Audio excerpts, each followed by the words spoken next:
अस्सलाम वालेकुम। तो आज जो है मुझे रिकॉर्ड करनी थी एक वीडियो। सिंपल से इसमें S1 के हाई यील्ड टॉपिक्स हैं फाइनल ईयर MBBS के लिए। ठीक है, सबसे पहले हमारे पास वुंड्स है, वुंड हीलिंग इसमें करनी है। सेकेंडरी, प्राइमरी, टर्शरी इंटेंशन से जो वुंड हीलिंग होती है उसके बारे में हमें बताना होता है। ठीक है, हेमरेजेस है। अब हेमरेजेस कौन से होते हैं सर्जरी में, उसके बाद प्राइमरी हेमरेज कौन सा है, सेकेंडरी हेमरेज कौन सा है, टर्शरी हेमरेज कौन सा है, वो वाले सवाल है। रिस्पॉन्स टू इंजरी में सबसे ज़्यादा सवाल आता है एब एंड फ्लो का सवाल आता है। वही तकरीबन 10 साल के सारे पेपर्स में सबसे ज़्यादा एब एंड फ्लो मॉडल का सवाल आया है। ठीक है, pre and post operative care बहुत ज़रूरी है। जो NPO करते हैं, जो डबल लाइन मेंटेन करते हैं, वो सारी चीज़ें जो भी हैं पोस्ट ऑपरेटिव केयर की हमें वो पढ़नी है। और सूचर मटेरियल का बहुत एक दो सवाल आ जाते हैं कि मटेरियल का सवाल आता है किससे भाई वो मोनोफिलामेंट कौन सा है, मल्टीफिलामेंट कौन सा है, कौन सा वाला हम जो है वो एब्जॉर्बेबल है, नॉन एब्जॉर्बेबल है, इस तरीके के सवाल आ जाते हैं। अच्छा, नेक्स्ट टॉपिक जो है वो शॉक है। शॉक की टाइप्स, शॉक के सारे साइंस एंड सिम्टम्स बहुत इंपॉर्टेंट है, और शॉक की मैनेजमेंट। शॉक के बहुत सारे सवाल होते हैं और इसको प्रॉपर्ली करना बहुत ज़रूरी है। थायरेक्टमी, थायरेक्टमी की जो है कितनी टाइप्स होती हैं और उसमें कौन कौन से स्ट्रक्चर्स रिमूव होते हैं। पैराथायरॉयड हार्मोन के बारे में भी काफ़ी सारे सवाल आते हैं, पैराथायरॉयड ग्लैंड के बारे में, not hormone. Cholecystectomy is mostly surgery paper 2 question, लेकिन कुछ सर्जरी पेपर 2 के क्वेश्चन जो हैं वो S1 में भी आ जाते हैं, लेकिन मोस्टली GIT के ज़्यादा सवाल जो है वो सर्जरी पेपर 2 में आएंगे, पेपर 1 में नहीं है। ट्रॉमा बहुत इंपॉर्टेंट है, इसमें बहुत सारे रोड ट्रैफिक एक्सीडेंट्स और जो है चेस्ट, एब्डोमेन और स्कल फ्रैक्चर और स्कल ट्रॉमा के सवाल होंगे, और उसमें फिर आपको बताना होता है कि भाई अब इस पेशेंट को स्टेबलाइज कैसे करेंगे, फर्स्ट एड क्या देंगे, और जो है उसकी मैनेजमेंट क्या होगी। पॉलिसिस बर्न रूल, ये एक फार्मूला है जो बर्न्स के चैप्टर में दिया हुआ है। इससे आपको कैलकुलेट करना होता है कि बर्न जो है, बर्न की परसेंटेज कैसे कैलकुलेट करें, कितनी बॉडी का जो है कौन कौन से लिम्स जले हुए होंगे तो कितनी परसेंटेज बनती है। इसके काफ़ी सारे सवाल आए हुए हैं, एक या दो सवाल होते हैं। हैंड की deformities, hand Smith fracture, Colles fracture, और हैंड की nerve supply, median nerve, ulnar nerve, radial nerve, ये सारे आपको नर्व्स पता होनी चाहिए कि कौन सी नर्व डैमेज होने से कौन कौन सी फिंगर्स की सेंसेशन ख़त्म हो जाएगी। फीमर फ्रैक्चर्स और क्लासिफिकेशन बहुत इंपॉर्टेंट है। फीमर हेड एवेस्कुलर नेक्रोसिस सबके बारे में पता होना चाहिए। Fracture of the femur head, fracture of the neck of the femur, fracture of the shaft of the femur, और टाइप्स होती हैं स्पायरल, उसकी जो है spiral fracture, transverse fracture, oblique fracture, सारे इंपॉर्टेंट हैं। बोन ट्यूमर्स के एक दो सवाल होते हैं, और उसमें सोप बबल अपीयरेंस या उसका दिया हुआ होगा पेरियोस्टल एलिवेशन दी हुई होगी, और आपको बताना होगा यूविंग्स फ्रैक्चर, ऑस्टियोसार्कोमा, ऑस्टियोकॉन्ड्रोमा, इस तरीके के सवाल होंगे। और सिंपल सा पैथोमा से भी कर लें तो काफ़ी हो जाएगा। ATLS बहुत इंपॉर्टेंट है। प्राइमरी सर्वे, सेकेंडरी सर्वे, ABCD क्या होता है, और एयर में मेंटेनेंस, ब्रीदिंग, सर्कुलेशन और डिसेबिलिटी इन्वायरमेंट, ये सब चीज़ें ABCD आपको पता होना चाहिए। इसके काफ़ी सारे सवाल आते हैं। अब नेक्स्ट स्लाइड में हमारे पास है renal calculi and cancer.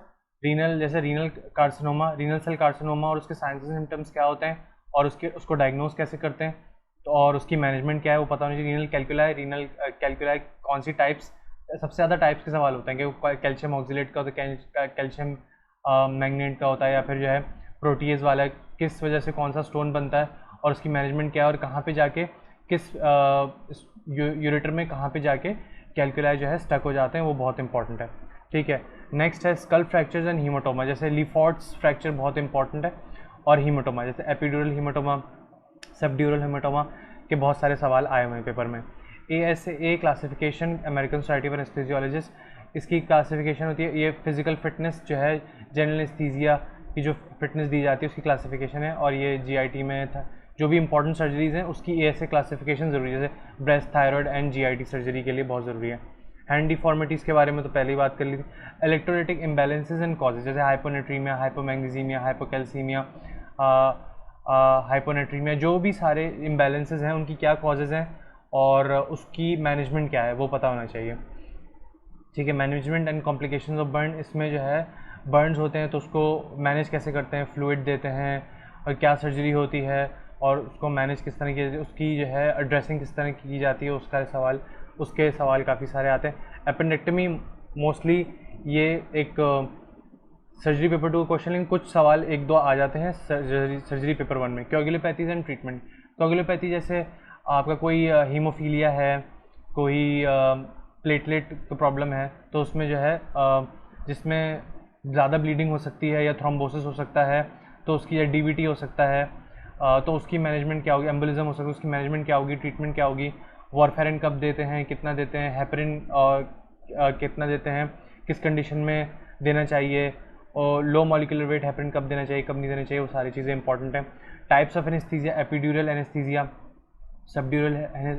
Subdural anaesthesia और स्पाइनल ब्लॉक, कौन सा एनेस्थीसिया कहाँ पे और कब दिया जाता है, वो बहुत इंपॉर्टेंट है।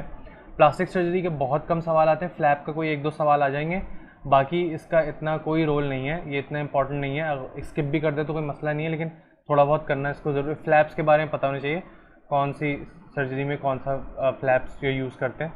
एन्यूरिज्म, एओर्टिक एन्यूरिज्म और एब्डोमिनल एन्यूरिज्म और उसकी मैनेजमेंट बहुत इंपॉर्टेंट है।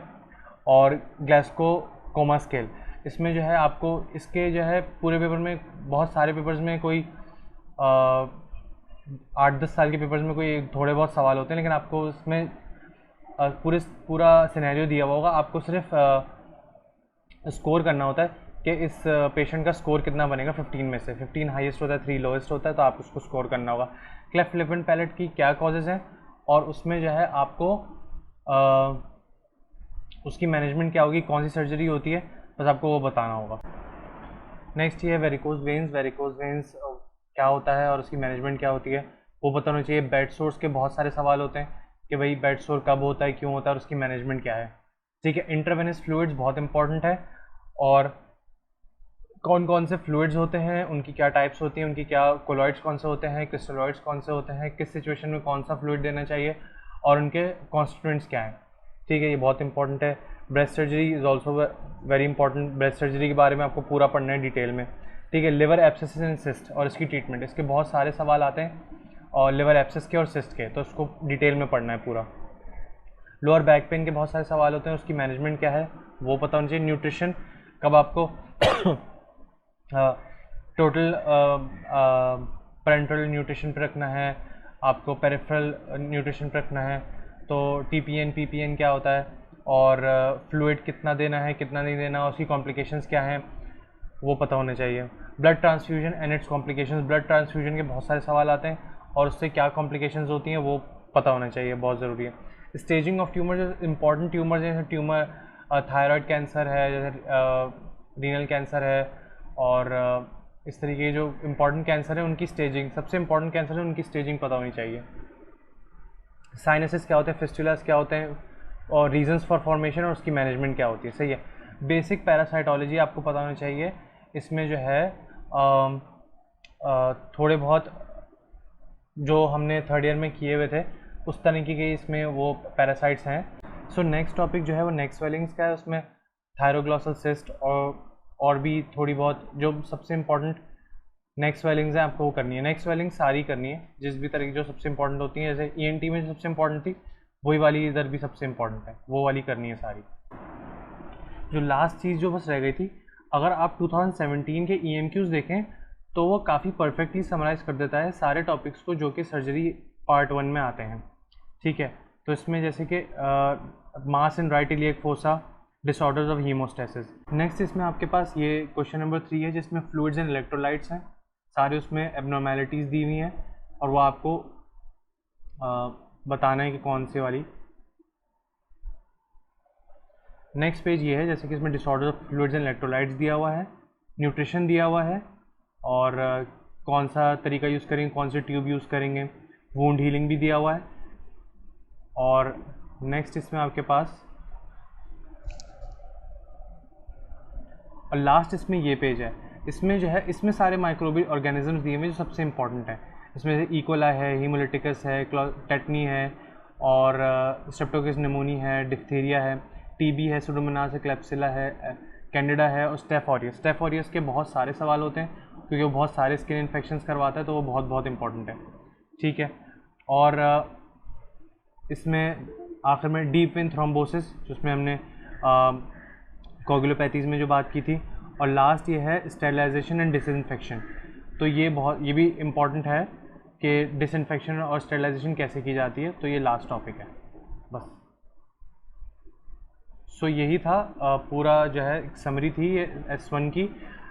मैं ये नहीं कह रहा सिर्फ यही टॉपिक्स आएंगे, आपको पूरा स्टडी करना चाहिए। आप जो सबसे इम्पॉर्टेंट शॉर्ट बुक भी यूज़ कर सकते हैं, लेकिन सबसे इम्पॉर्टेंट जो है सबसे इम्पॉर्टेंट टॉपिक्स के लिए बेली एंड लव यूज़ करना ज़्यादा अच्छी बात है, और ख़ास करके लिए जीआईटी के लिए। लेकिन जीआईटी इस सर्जरी पेपर 1 में इतना ज़्यादा नहीं आता, ये जनरल सर्जरी के बारे में होता है मोस्टली। तो ये सबसे ज़्यादा इंपॉर्टेंट टॉपिक्स थे। So that's about it guys. Do like the video and leave a comment if it help you. और मैं ये नहीं कह रहा कि सिर्फ इन्हीं टॉपिक्स में से पेपर आएगा, इट्स जस्ट दैट कि आप पढ़ते हुए इन टॉपिक्स पे ज़्यादा ध्यान रखो और इनको ज़्यादा अच्छे से करो। So that's it. So thank you so much and Allah हाफिज़, टेक केयर।